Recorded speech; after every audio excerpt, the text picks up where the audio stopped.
Hello, welcome to another edition of Prove All Things.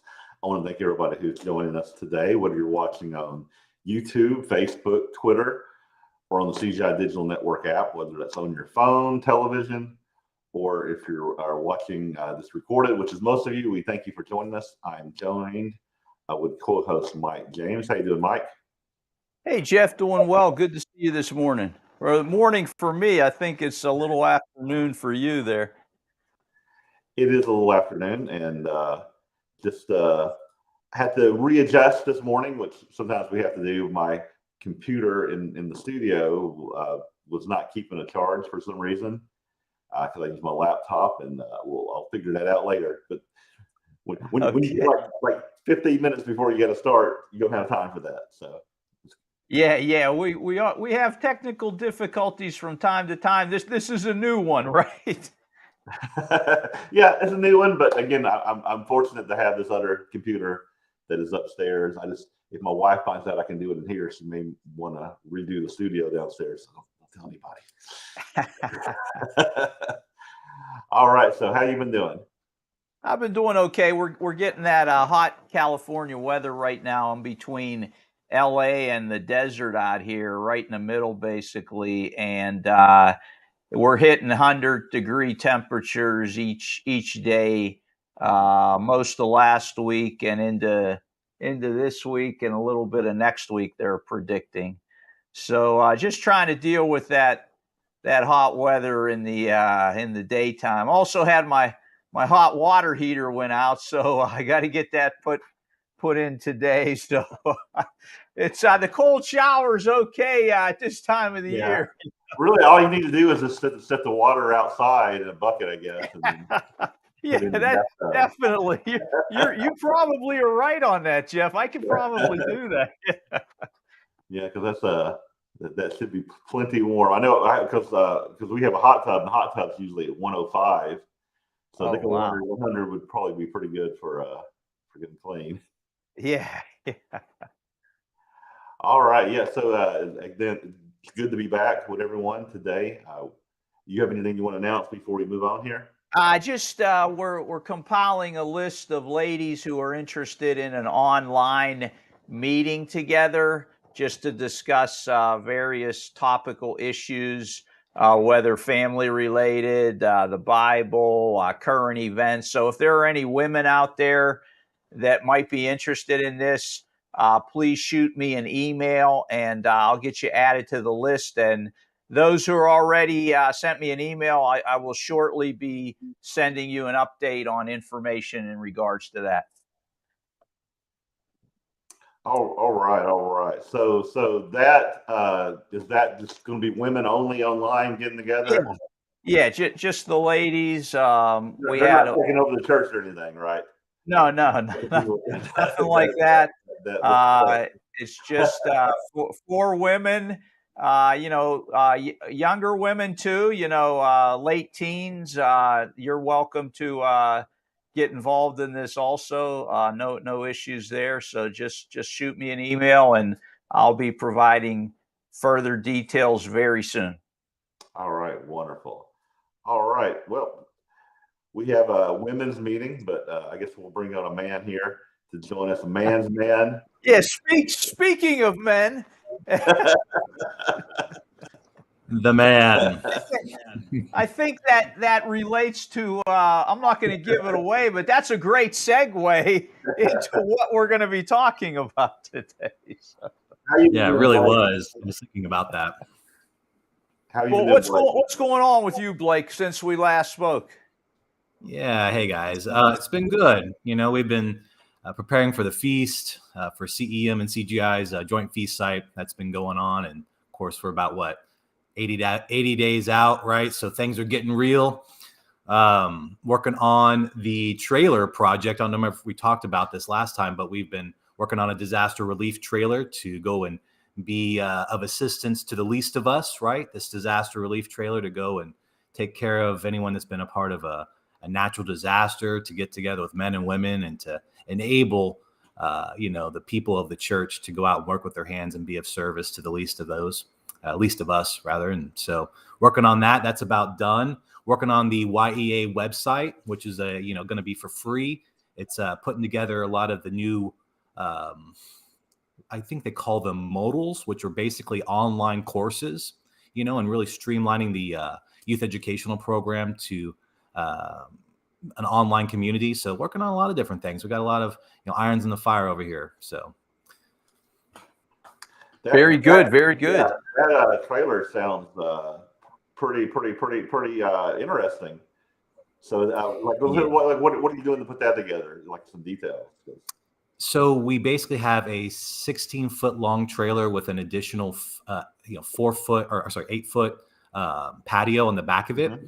And it's basically concession stand style with openings on both sides that will have awnings, has a charging station, has Wi-Fi, has the ability to, prepare food, hot food and cold food, has 2 porta potties on the back there, has a way for people to charge their phones, has a way for us to go ahead and to really be of support to the first responders, like people in the community that come charge their phones if they're in a disaster, and also first responders. See, the idea of this is that it's about the first 48 hours that we can be of assistance. We're nimble, we're small, we can deploy quickly. But a lot of these major organizations, that will be a part of municipalities, they take about 48 to 72 hours to get on site.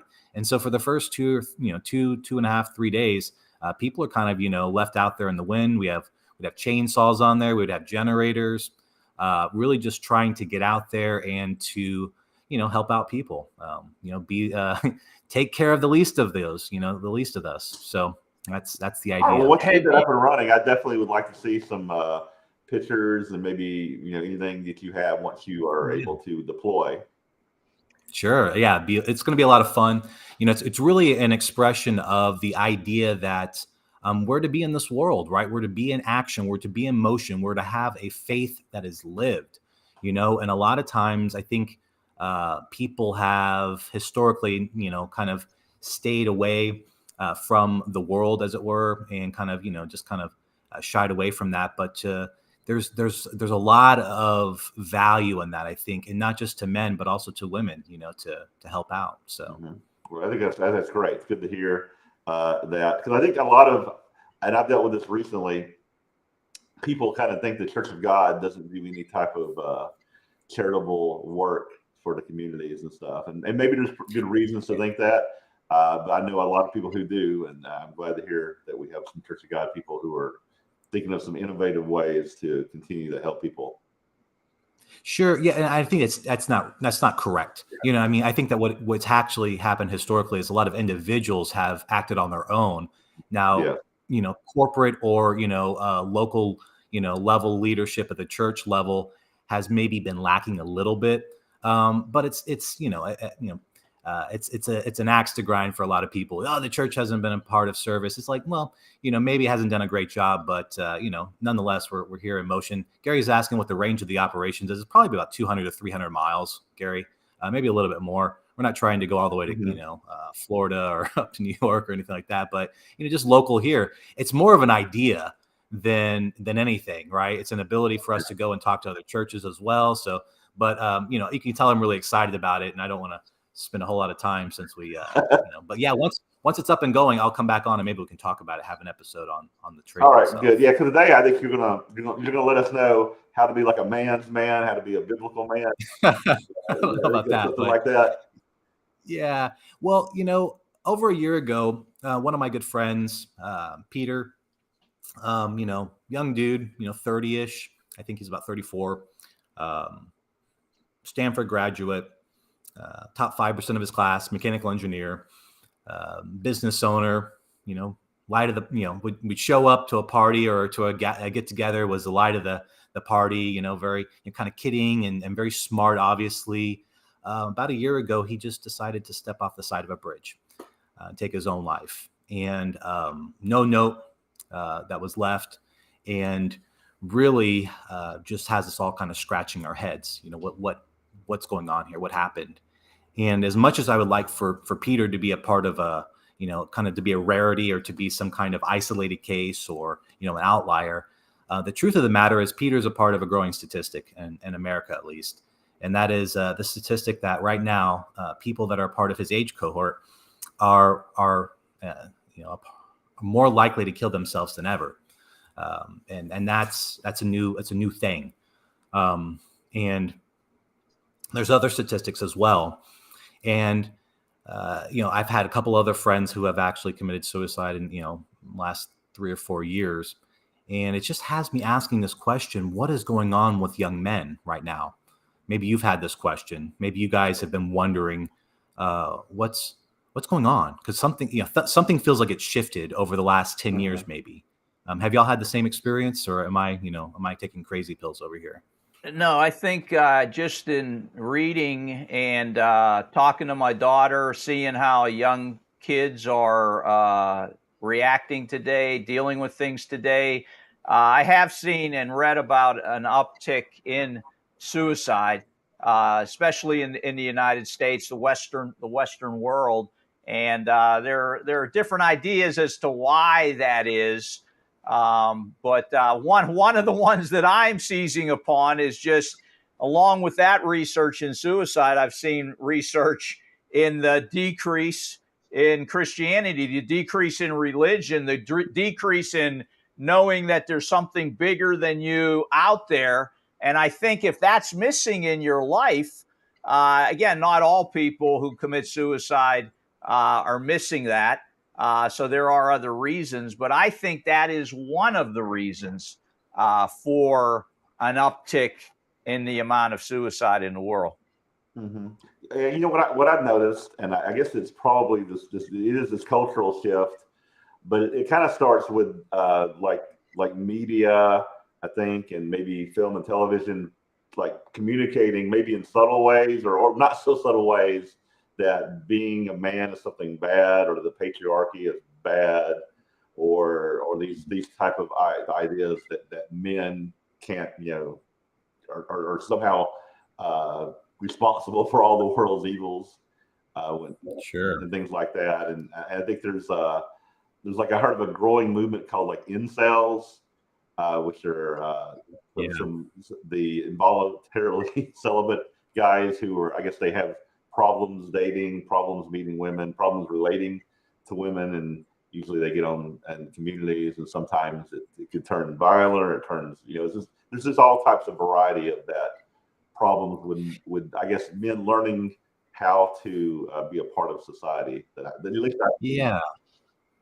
It's a good, both really great points, and exactly that. I mean, there's an identity crisis, right? I would say maybe going on with men, and that's a part of the idea that I want to cover today. Is that, yes, there is a biblical standard to manhood, and if I even bring that up in some circles, guys, I get labeled immediately before I can even talk about anything as being, toxic, masculinity maybe comes to mind, right?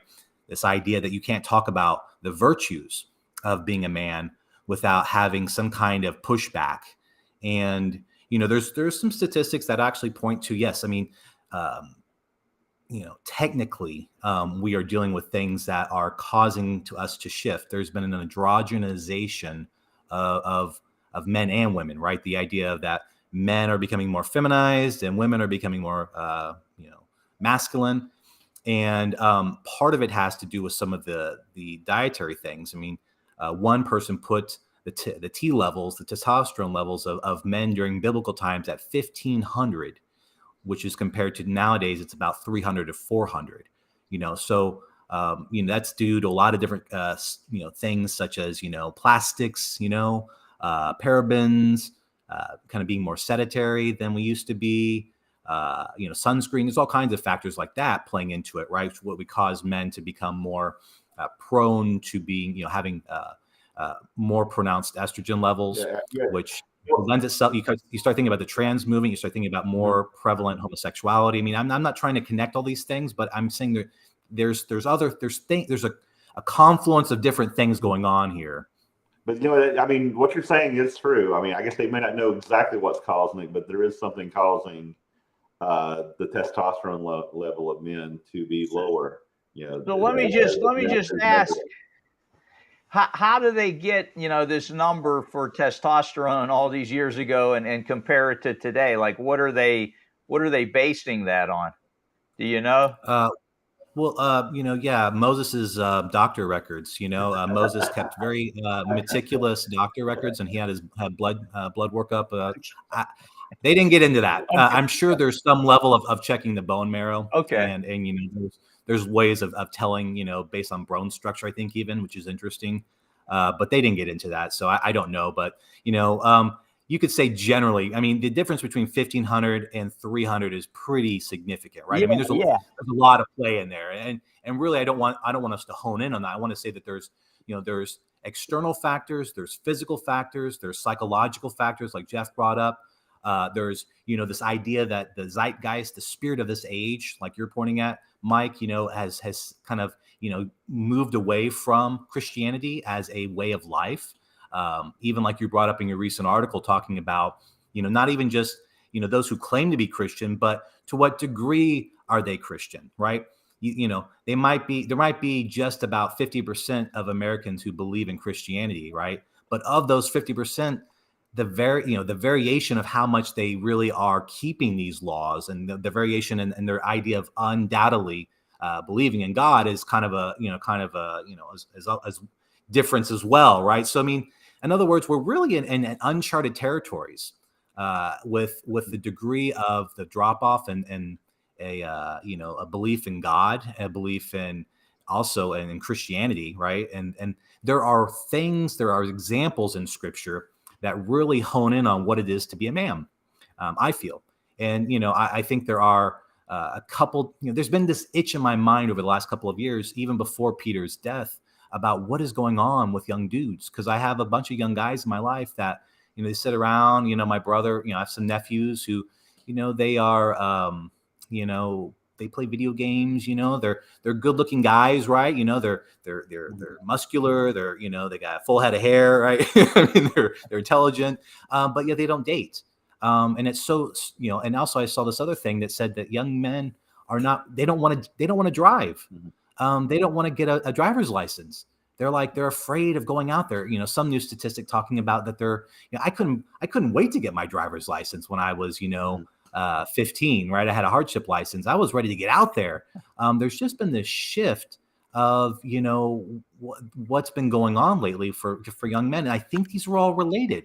You then also have the rise in fatherlessness, right? Which is a majority of children born to women under 30. So a majority of, these kids will grow up in single parent households. That's never been that way before. And I think upon that point, that those single parent households are primarily a female taking care of that male or that male child, so that's, I think that's another point to mention. Yeah. I mean, so you see all these symptoms, right? And I think the diagnosis is a couple, is found in Scripture.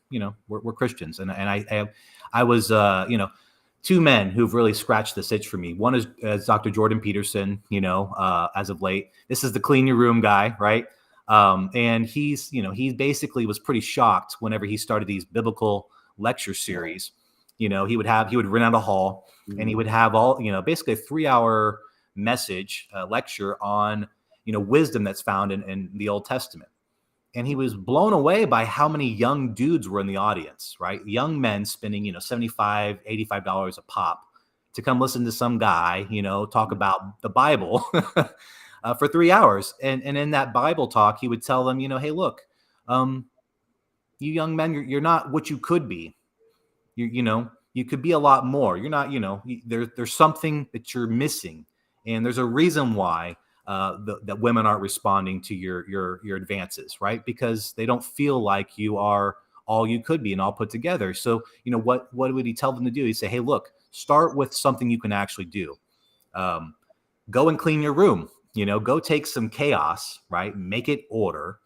And then maybe if you can do that, you can then go out in the world and maybe you can, put together something else, right? Maybe you could put your life together a little bit, and maybe you can get a job, right? You can convince someone that you're competent enough to work, the cash, as a cashier, And, and then this kind of, works towards, something. And we know that even back in the very beginning, it was this idea of taking chaos and making it order, right? And it was laid at the feet of Abraham, or of Adam, and then which is actually a point that's brought up in the other gentleman who's been kind of talking, who's been scratching this itch, who's Senator Josh Hawley, who's a senator from Missouri, as some of us say, who just recently wrote a book called Manhood, the Biblical Masculine Values America Needs. And he gets into a couple of examples, some of which I'll go over today, which I thought were really great, of what God says men should be and how they should behave. And, I'll go through some of those today as well. I think and I want to hear what you guys have to say about that. But just, that the answer is found in Scripture, and that, the Christian faith is a patriarchal faith.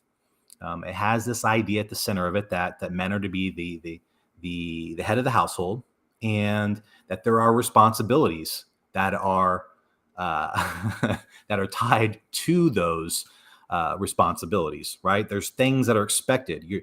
You're not just supposed to be toxic. I would say there is this idea of toxic masculinity, which is these domineering, oppressive individuals who are the head of the household, who are undeserving, so to speak, right? They're not exhibiting the kind of characteristics that God expects of them to earn the respect of their wife and their children. But anything you guys want to say about just those ideas immediately, as far as that the ideas are found in Scripture? Yeah, I would agree with you, and I do feel that in the church, just what I learned about Worldwide, speaking to people never being in Worldwide, was that some of the ministry and some male leaders of households kind of did have a domineering attitude towards their family, controlling in a sense. So we're not talking about controlling people from a male or parental perspective. Definitely, there's a give and take in marriage, which you find in Scripture also. And I know you're not talking about that, but I just wanted to acknowledge the fact that there is that side you can go to that's too far on the one end, as I think we are too far on the other end right now in our society.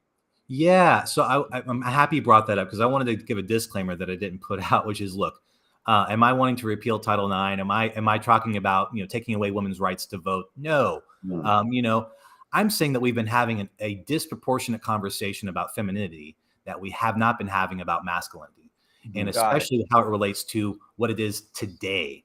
And that's been lacking. We've been having this huge conversation over here, and like nothing, if anything, it's been going down, right? Mm-hmm. Toxic masculinity, terrible patriarchy, all of this stuff. And poor young guys are like, what am I supposed to do? How am I supposed to be? And so this has been, I think, refreshing to have some of this conversation, being had by these guys. So today I wanted to go through a couple examples. It starts in the very beginning, talking about Adam.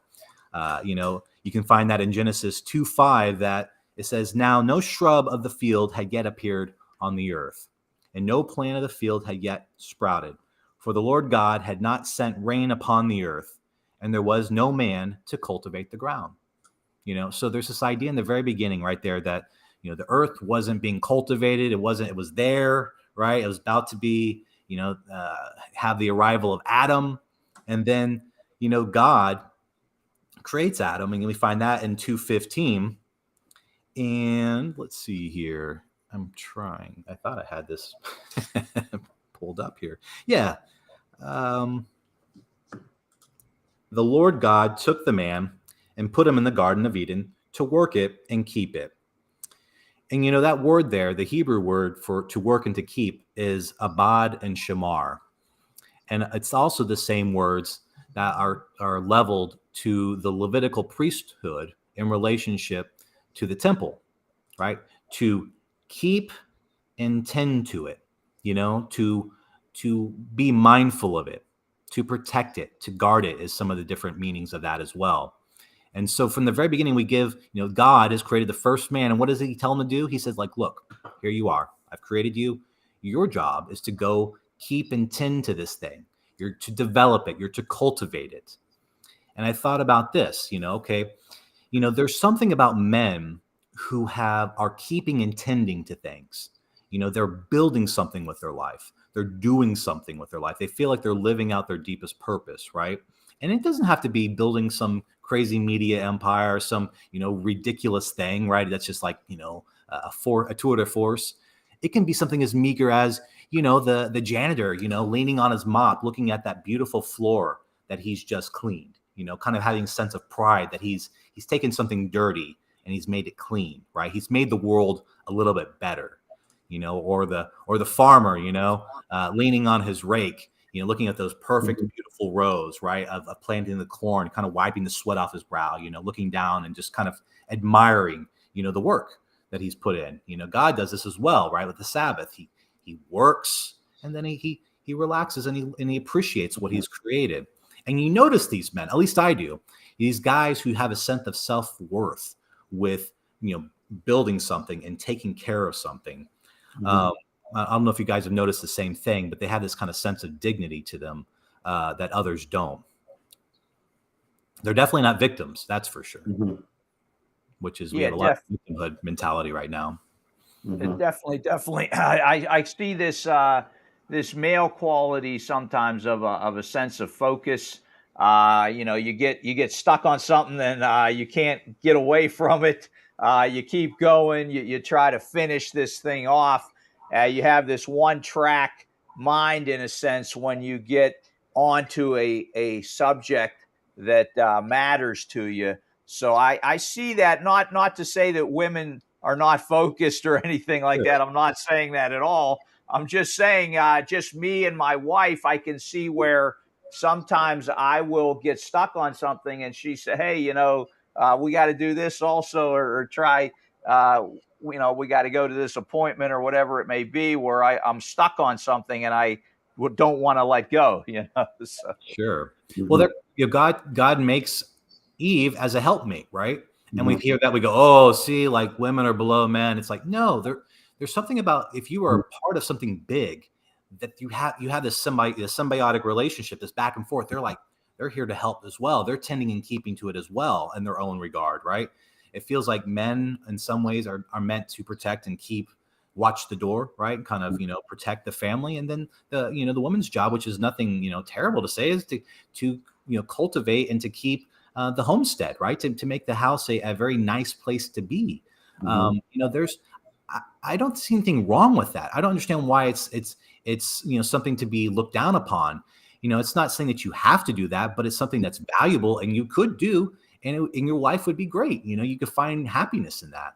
I will set upon that point too, that my wife and I, having our daughter, and just over the years, my wife's abilities in trying to work with my daughter when she was young, I didn't feel as adept as she did. It seemed natural to her. It seemed like something, and she has worked in childcare before. So obviously that she had that experience, but there were times where I just didn't get things in dealing with my young daughter that my wife naturally was able to maneuver and handle. And even today, as far as her schooling or her education at home, I'm not as equipped, I feel, as my wife is to naturally know how to deal with my daughter and raise her properly.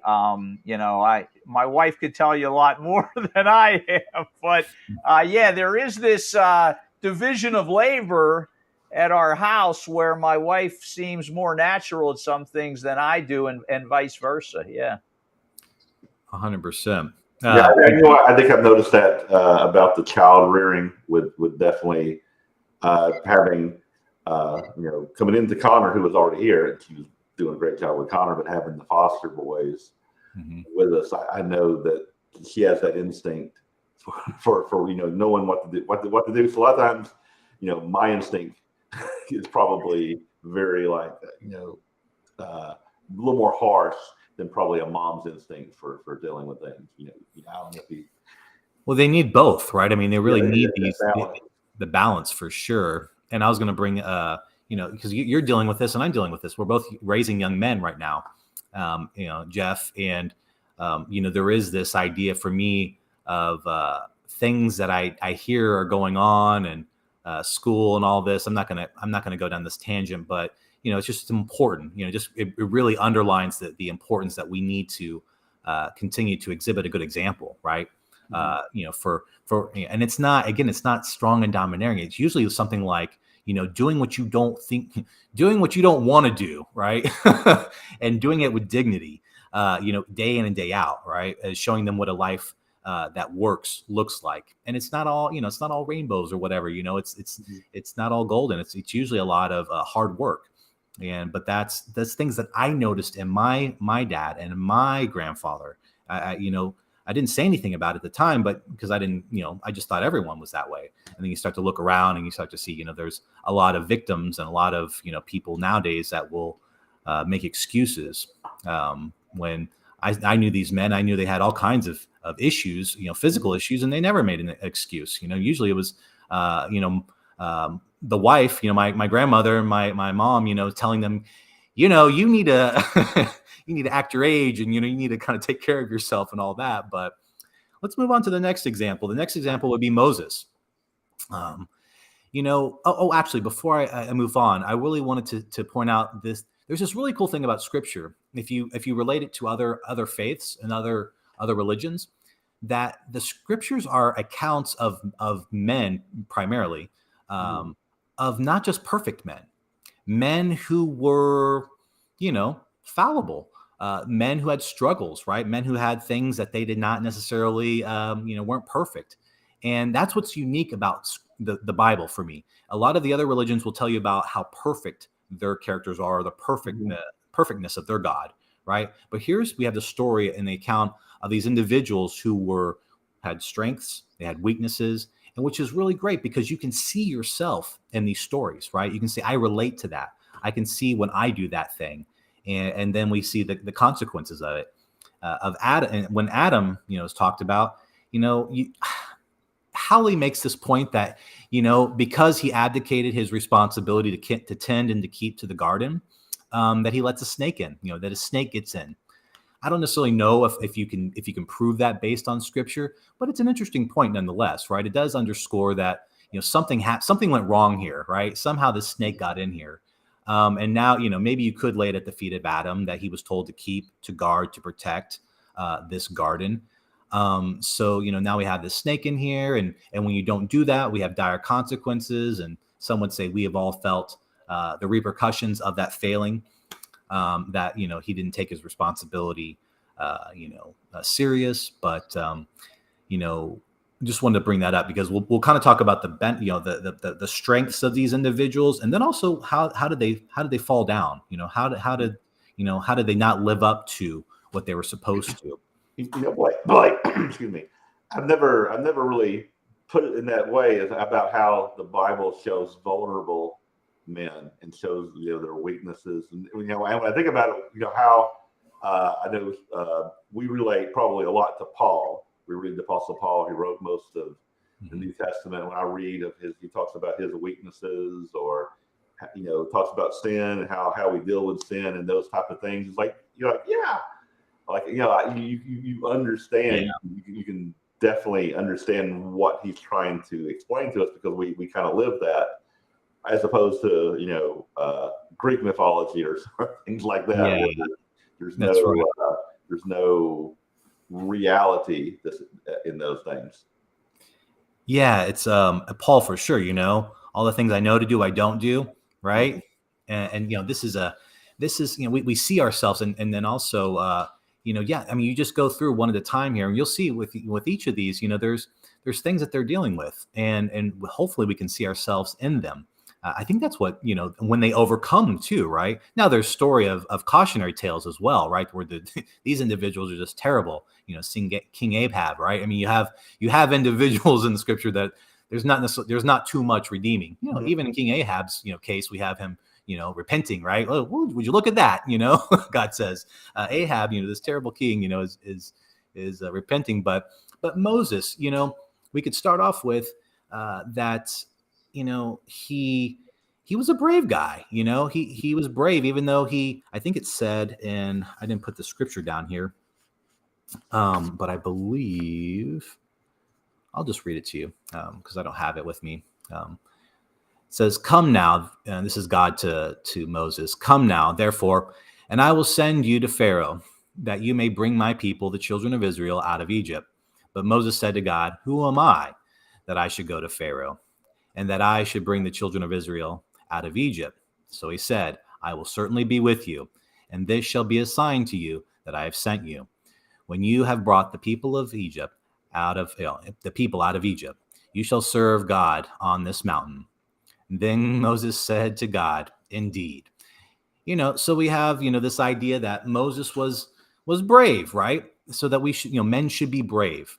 Mhm. Even when you have this thing in your life where you're a little worried, right? You're not really good at it. I think we knew that Moses was. I think some people think he stuttered. Some people think he wasn't very articulate, and so he was a little nervous about all that. But he trusts in God, does he not? And he of course, God helps him with Aaron, being the spokesman and all that. But the idea here really to underline is that men are told to be brave, to overcome their fears, and that you'll be blessed if you do, because we know it works out.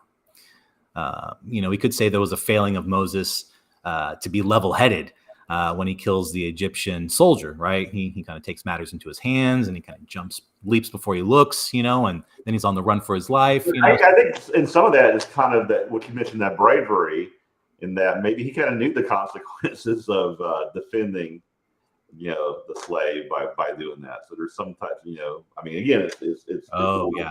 little reckless there, but again, there is that kind of sense that he's like, I'm willing to do what needs to be done for what's right. Interesting. Yeah, I hadn't thought Yeah. about that. Yeah, that is good. So next we can talk about David. Oh, Nothing wrong with David. No, that's beautiful, wonderful, awesome David. Of course we all know. And this is you couldn't have a conversation about biblical masculinity without bringing up the man after God's own heart here. And of course we want to go to the story of David and Bathsheba, right, which you find in 2 Samuel 11. And when I bring up the story of David and Bathsheba, what do you guys think of immediately? What do you think of, what comes to mind? A problem for many men is being attracted to women, Sure. Yeah. I mean, I would say infidelity, right? Adultery. And I would say that that's right. I mean, technically we see that. But I would say that it's a result of something that happens very early on. Actually, it's in the first couple sentences of 2 Samuel 11. And this is the idea that David was not where he was supposed to be. If he was where he was supposed to be, if he was honoring his word as a king, right? He was a king. And so there's certain responsibilities attached to that. The idea here that there's an attribute of what was called fidelity, which is different than loyalty, but God's asking for fidelity, which is to honor one's word as oneself. And so, we can read there, in 2 Samuel 11, it happened in the spring of the year, at the time when kings go out to battle, that David sent Joab and his servants with him, and all of Israel, and they destroyed the people of Ammon and besieged Rabbah. But David remained at Jerusalem. So is David where he's supposed to be? No, he's hanging out at the palace, kicking back, maybe got some grapes, maybe, I don't know, got some visualizations in my mind, but it says in verse 2, and then it happened one evening that David arose from his bed and walked on the roof of the king's house. And we know what happens from there, right? So if David was where he was supposed to be, this would not have happened. It's kind of what I think the narrator is trying to say here, what we're, the writer of the book is trying to tell us, that, when men are not what we're supposed to be, as one person put it, when you're on the dark playground, bad things happen, and for me, the modern equivalent of this is maybe something a little more trivial, but it's like, you're probably up later than you should be, and you get caught up in reading about, something on Wikipedia, you start reading about the Tanya Harding scandal because you just remembered that happened. And so you spend 3 hours, going down that rabbit hole or something, like that. It's not good, right? You're not doing what you're supposed to be doing. You're not, you're not where you need to be. And so men should be, where they're supposed to be is kind of the idea here. One other thing, you mentioned like bravery with Moses, and if I look at David's character, I see confidence. Yeah, with the confidence of when he went to face Goliath, was pretty confident. Sure. There's confidence here in committing this act of adultery. I mean, it's bad confidence. There was confidence when he gave the order for her husband. Y'all pull back. Who knows? One person dies like anybody else. He was very confident in making that decision, and I also, so there's a lot of that. We see there's good confidence and bad confidence, and he definitely displays that entire range. Very masculine trait, I think, and not a feminine trait, but again, a masculine trait that should be a positive trait. You can even say honor. David is very honorable as well. You see a lot of honor it's interesting because actually honor is what he's trying to preserve throughout this account with Bathsheba, right? He keeps trying to get, good grief, I'm going to forget his name here, Uriah, to accept his gifts, right? To help him save face. If you reread this account, look at how much you see David trying to preserve the appearance of honor and avoid shame. He was kind of within his rights as a Mediterranean king, if you really want to get technical for that period in time. He had multiple wives, multiple concubines, but this one was already married. He was stepping out, out of place here, right? And if you read it, he says, "I have sinned against you, God, and you alone." It's like, well, I'm thinking about some men who died on the battlefield, maybe Uriah. What about and there's no sense of guilt up to that point, and it's then he knows it was only he was sinning against God. But honor was something that was a very big deal back then, and he and this is what's so amazing about David is that he had no pretense. He knew it when he saw it. He unabashedly tried to restore it, and we know he paid the consequences for it, right? So I mean, he was an honorable dude for sure. And that's why his men loved him so much. That's why his men would be willing to go take an extreme risk for him, is because they looked up to him and they respected him, because there was nothing that was really below him. But he was a man. He was someone that was fallible, and we can see ourselves in that, hopefully.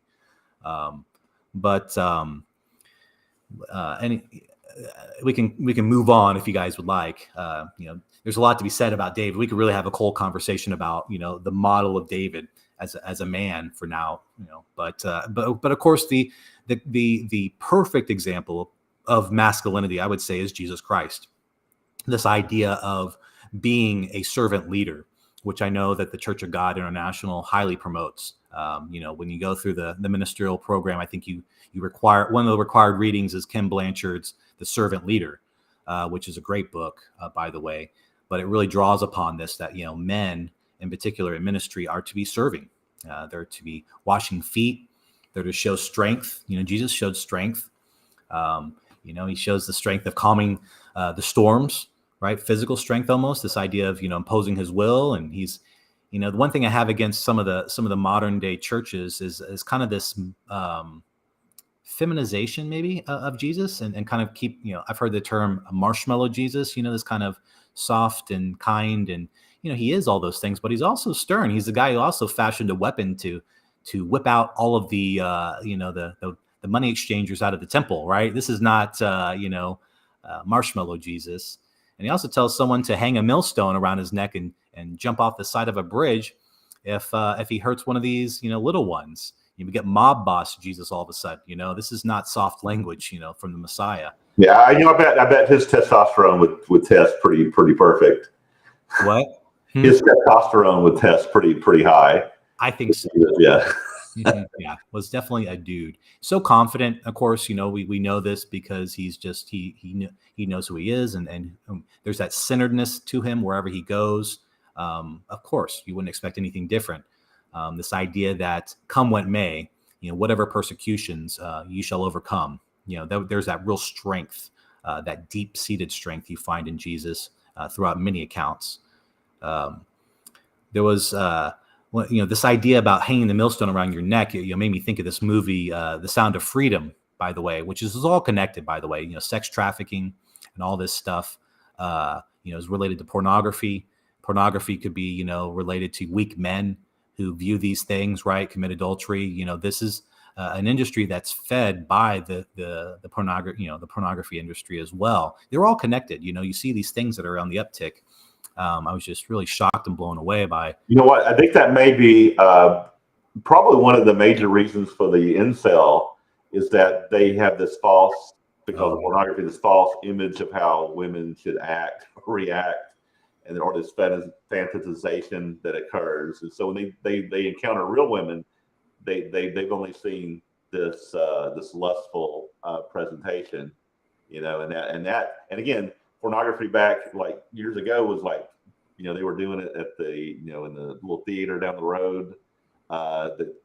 People, the shady men would go there, but now people can access it within 2 seconds and stuff. And so I think that probably may be one of the factors if we're trying to think of what our society that's causing that's messing with men. I think that might be one of them. Oh yeah, I agree 100%. And as Gary says, he says, unfortunately today there are a lot of rooftops and plenty of Bathshebas. Yeah, I mean that's. What's so ironic about that statement is that with AI now, what's going to be going on 5, 10, 15, 20 years from now, I think is even crazier than just having all of that on a phone or a computer, so you don't have to deal with a woman. You get your pleasure from your computer screen or your phone. The AI is going to create artificial women that there have already been articles written about this that can take care of you in a sense without having to have a real relationship. And that's why God created, one of the reasons he created sexuality was for that relationship between a male and a female to learn and grow with each other in that bonded relationship, that covenant relationship, where our technology is now taking that and moving it into other things that have no basis in reality. And I think that is another problem 100%. that young men are facing today. Since we last talked about AI, Mike, I've read those articles that there is actually the pornography industry has gotten into AI and people can generate their own AI pornography. And there's also the industry, the robotic industry, which have created like these realistic robotic women. And now you put that artificial personality into this robotic woman for again, like the lonely men that Jordan Peterson reaches out to. There's that, like, forget about women. We'll just, we'll deal with our imaginations of women rather than deal with the real world type of thing. Right.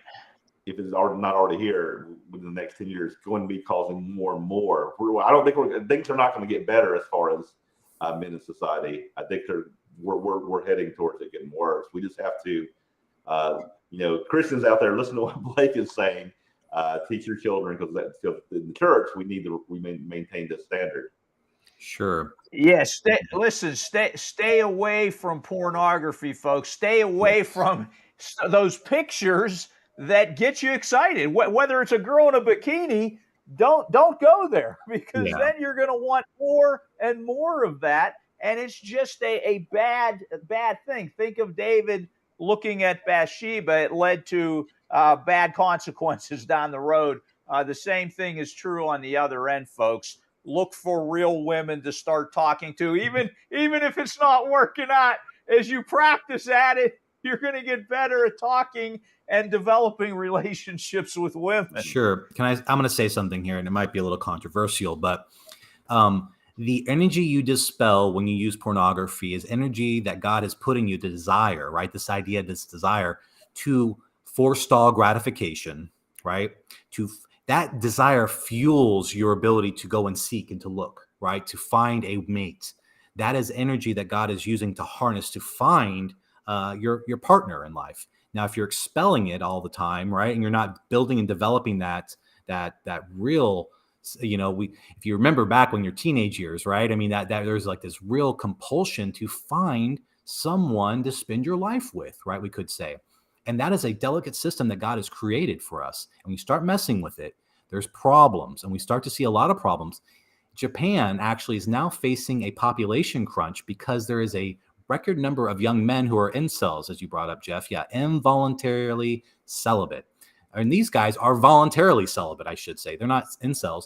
They are actively choosing to not have a relationship with women and instead having these virtual relationships with either cam girls or with AI. And then of course, what is cam? What's a cam girl? Cam girls are. I've never heard. Well, that is where they have these girls who get on camera for you and they do certain things. Okay, gotcha. But all of these things, enough said. I know what you're talking about. Sure, no. Well, there's the Sound of Freedom really pointed out that men cannot be participating in these things without people. It's not this benign click of your mouse. It is an industry that fuels this sex trafficking trade, and that starts to say, hold on, maybe this isn't something that this.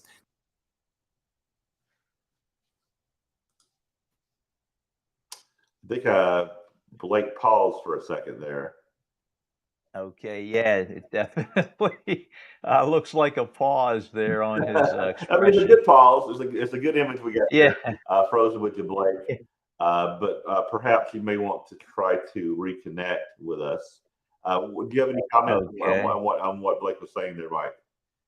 Yeah, I definitely I find that connection now that he's making to the sex trafficking industry, the pornography industry, all these things have tethers that connect to each other. And here's the problem, Jeff. If people are looking at this stuff, it's going to keep that industry going. As long as there's money to be made, people will try to make that easy money. And so, again, that's why I'm telling our young people out there and older folks, stay away from these websites. Turn off that phone. Use it for other purposes than what these industries are building now.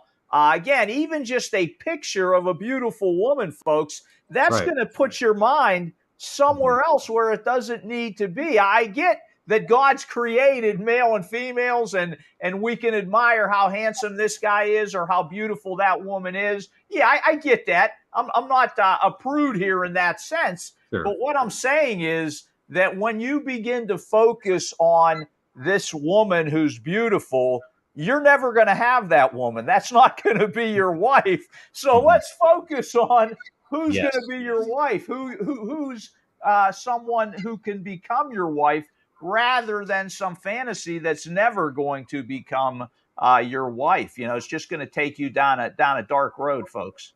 And I think also, and maybe Blake can address this from your experience, there are a lot of men, and I was one of them, who were single in the Church of God, even single into their later years, or as they get older. Like, hey, Mike, myself, that we finally figured it out. We did our best to do things. I'm glad it worked out the way it worked out for me. But I think there's that point where even men in the church could lose. That are probably could lose hope, that are involuntary celibate, they can't find a mate. Sure. What do we say to those guys that are in the church? Well, can I say something to that? I mean, that's what I was trying to say before I got disconnected. was that there is a system that God has created, and it's difficult, right? You have this desire, you have this thing that you're feeling desperate, and you're not going to do that pornography thing, and you're not going to, you're going to forestall the gratification, but it's difficult, right? Know that that is being built up in you for a reason, and that desire is going to help you become very aware of where your mate might be at, and to try it out, just to continue to see at that point of view, because he's going to put a smile on your face. I promise you, what my dad would say, right, guys? And I'll tell you what, to your point, Blake, just from my own experience, that energy that you're trying to find a mate, what it led me to do is push myself beyond what I was comfortable with. Yeah. I was going to internet sites where you can meet someone and talk. Just talking, okay, getting to know someone. I didn't want to do that, but I did it. I answered those at one time. The newspaper, my local newspaper, had people that are interested in dating. I went to those sites and started to converse and try that. I went to church singles events where I didn't want to go. I'd fly to some other city. I had a single man, so I had a little extra money at the time, and meet new people and get to know them. And then I also did volunteer work. And again, that eventually led to me meeting my wife.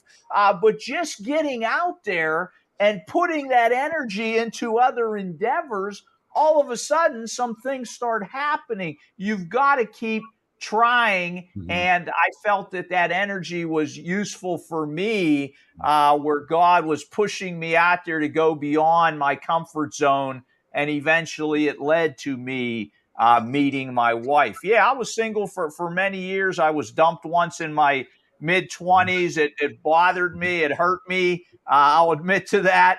And but it was probably one of the best things that ever happened in my life, because through that experience, I got to meet and talk to other girls, other women, learn about women, find out more about them. I grew up with all brothers. My grandfather lived with us, so I didn't know much about how to deal with females or talk to females. But through this exposure in trying to find a mate and trying to get into all these other activities to find that mate, it eventually worked out, and I learned a lot in the process.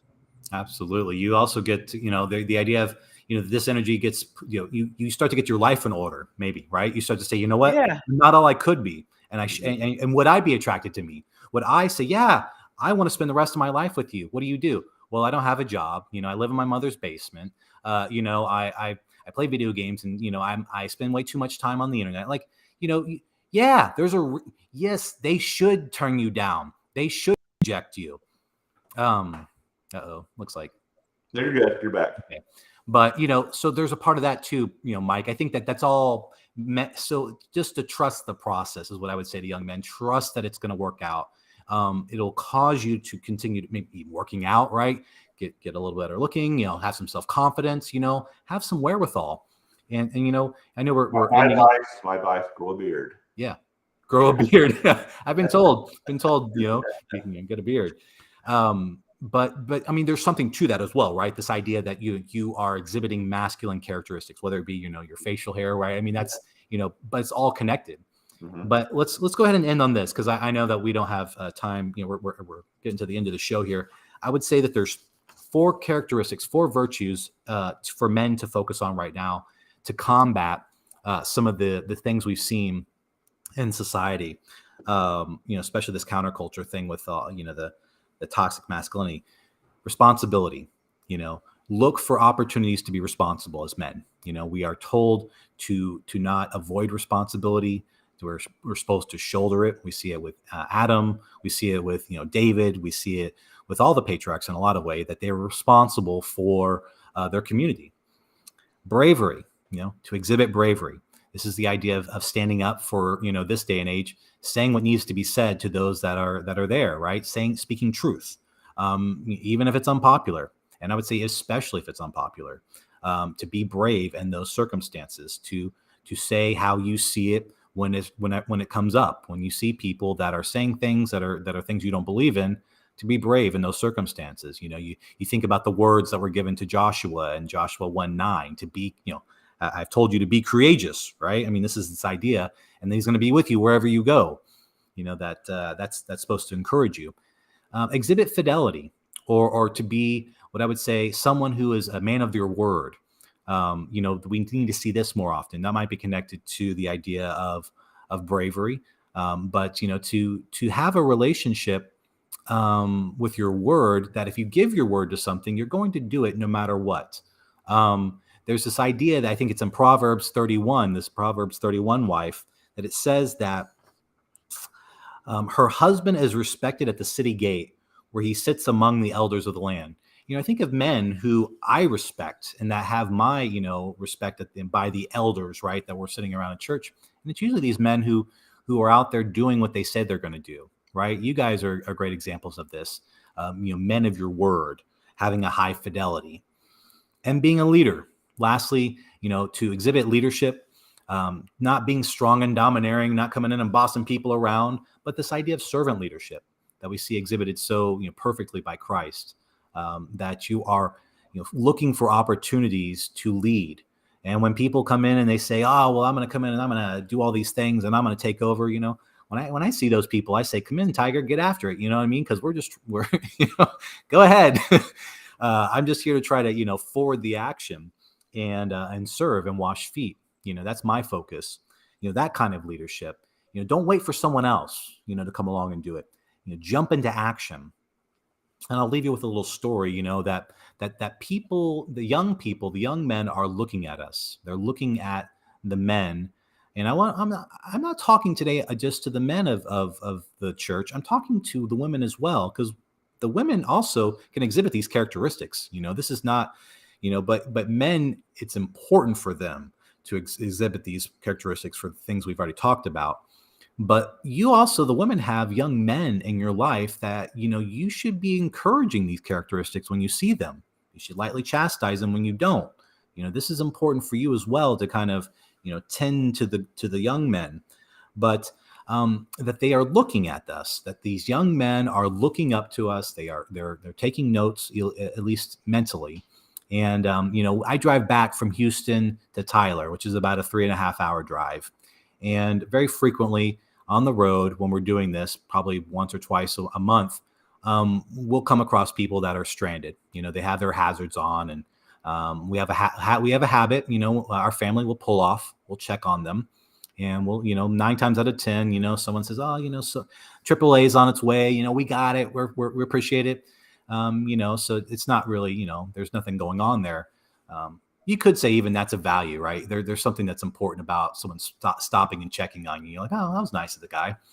But this last time, we actually had a woman who her cell phone had died, and she was late to work, and she didn't know how to change the tire. And so I don't know if you remember last weekend, but it was really chilly. It was so cold I had to put on my jacket outside. It was just like, I was like, it was it's 100 degrees outside, right? So I take my jacket off. It's 1 o'clock in the afternoon. I get down and I change the tire. And I'm not telling you this to, to toot my own horn here, but I'm telling you this because, when I get done changing the tire and I send her on her way, get her all taken care of, I get in the back in the car, and Tracy, my wife, tells me, "Oh man, you should have heard your son. He was asking all kinds of questions. He said, 'Who's that woman?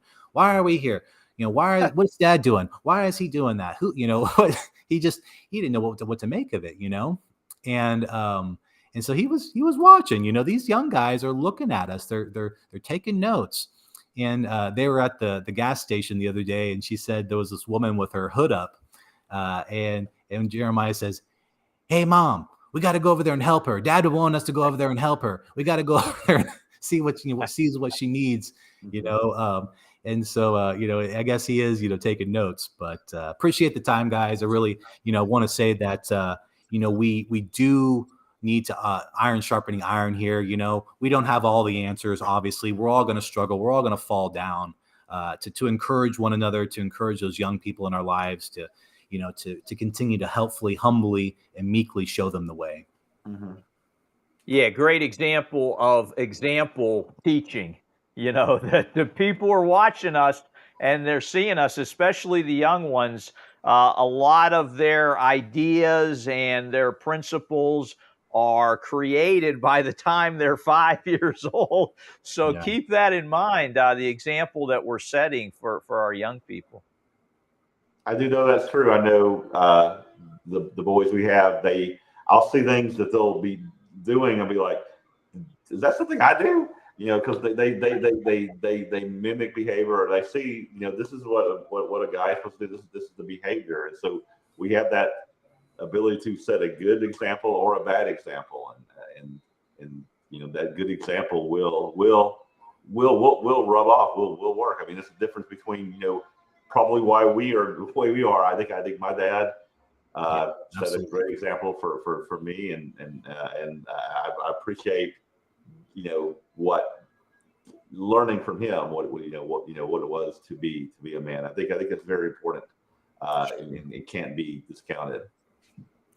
Absolutely. Yeah, good topic. We haven't broached this subject before, so it's a good one to talk about. Well, I didn't want to come on here and complain, right? I wanted to come out here and give some vision, right? Provide a corrective, provide something to focus in on, which is rare. You know, you have a lot of people who are deconstructing, not a lot of people building, right? Not a lot of people who state the values they stand for. Yeah.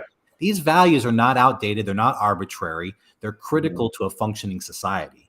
And we see what happens when they get dispensed with. We're watching it happen right now before us. And so if there's one thing we need to be doing, not in kind of, you know, again, not in any kind of strong and domineering way, but in a real servant capacity to exhibit them as God intended. All right. Well, thank you very much, Blake, for joining us this week. And thank everyone who's joined us live and for your comments. We look forward to seeing everybody next week on another edition of Prove All Things. Goodbye, everyone. Thanks, guys. Take care.